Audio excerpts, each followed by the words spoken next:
Hello, everybody. This is Dr. Cole. It's Sunday evening, May 28th. Many of you will be seeing this on Memorial Day, I suppose, Monday the 29th, perhaps Tuesday the 30th.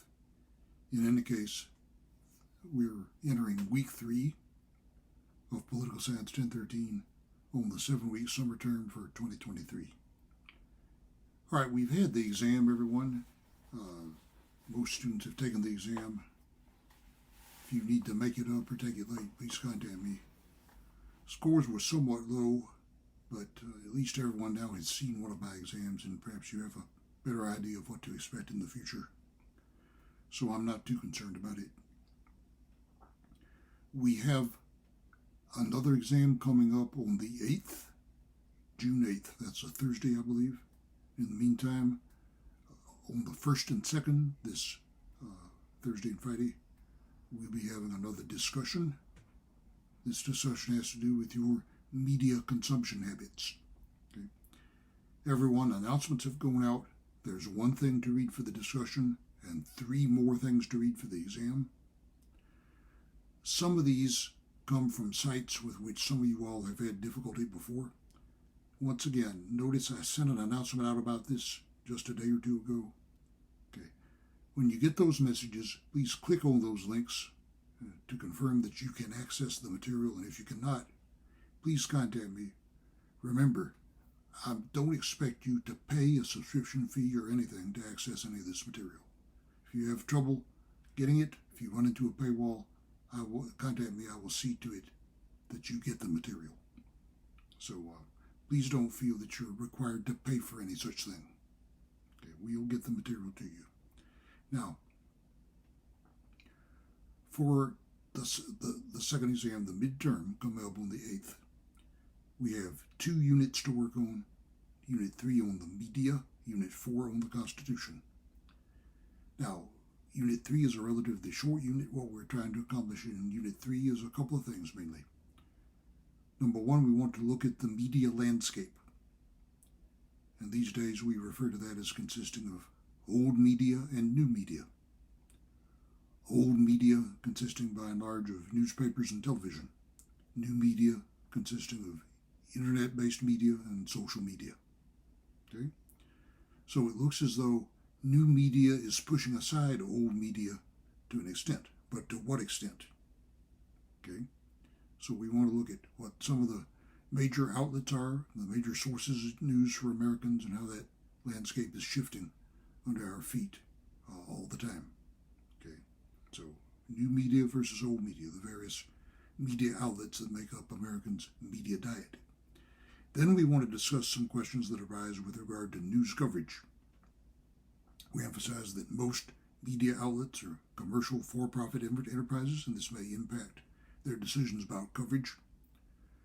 One major issue is allegations of political bias in the media.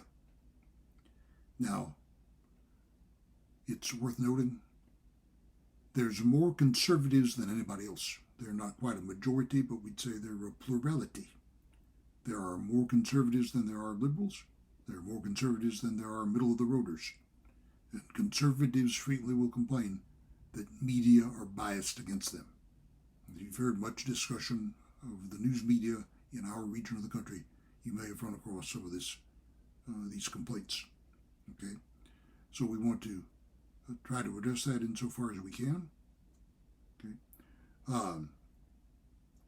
the media that most people have in mind when they offer this complaint would be, by and large, the television networks, broadcast and cable, perhaps major newspapers such as the New York Times. We have, of course, had the development of alternative, more conservative media, most especially Fox News. All right? So those are some of the main things we're trying to address in Unit 3. Now, everyone, Unit 4 is much longer than Unit 3, so you perhaps will want to spend a couple of days this week on Unit 3 and then begin on Unit 4. Unit 4 covers the Constitution. It's quite lengthy. I'll have more to say about Unit 4 in my next announcement in a week or so. You will want to get started on it, though. Let me mention what we're trying to accomplish in the beginning of the class notes for Unit 4 on the Constitution. We want to go through the sequence of historical events that led up to the Constitution. In a nutshell, this is what happened. There were European settlers in the territory that would become the United States for about 150 years.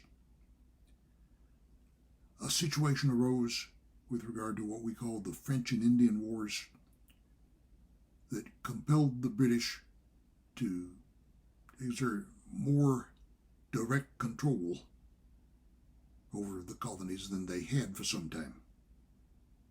Again, settlement goes back to the early 1600s, and we're in about 3/4 of the way through the 18th century by the time we get to the Revolutionary War. Well, the Revolutionary War was declared, independence was won. Initially, the governing document for the new United States of America was the Articles of Confederation. But after just a few years, a point was reached where it was felt that the Articles were inadequate. A series of actions were taken that culminated in the Constitutional Convention in Philadelphia in 1789. All right, so that's where we will leave it for the time being. Next week, we want to talk about some of the provisions of the Constitution in detail and the issues of civil rights, civil liberties, and federalism. Now, those latter three topics are each treated with a separate chapter in your textbook. We've assigned a total of 4 chapters for Unit 4. We will treat civil rights, civil liberties, and federalism relatively briefly. The most important chapter for you to look at, if you're pressed for time, will be Chapter 2, which deals with the Constitution as a whole. And also, in the back of your textbook, at the end of it, in the appendix, you will find the 2 Federalist papers, numbers 10 and 51, that we discussed to a considerable extent in the class notes.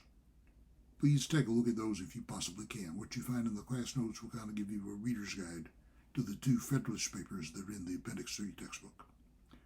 Okay, so more about all that next time.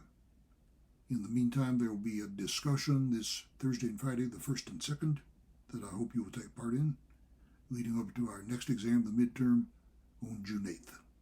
So study hard. We'll try to have a midterm update. A number of things going on. It appears a deal has been reached on the debt ceiling, although it'll have to get through Congress. Also, Governor DeSantis of Florida has declared his candidacy for the Republican nomination for president. So we'll have a bit to say about all that in our midweek announcement that we will try to get out Wednesday evening, Thursday morning.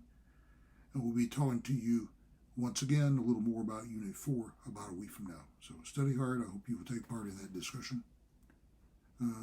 Take it easy.